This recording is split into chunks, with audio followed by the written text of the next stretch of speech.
احمد ربي خالق الأكوان على قدري وأيا كان، سواء وهبة أو حرمان، سواء ذكرى أو نسيان، سواء فرح بالأحزان. بحمد ربي خالق الإنسان وكاتب قدره بالمجمل، حاجات حلوة وحاجات أجمل. سلاح الدعوة كنز جميل، يا ريت في الحلو يستعمل.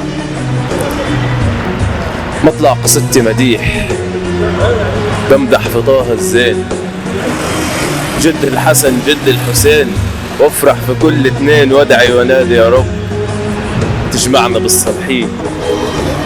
واكتب لكم عن اجمل من رأت عيني، جبر الخاطر بات مكسور، عوض من ربي لسنيني زي ما اعمى يشوف النور.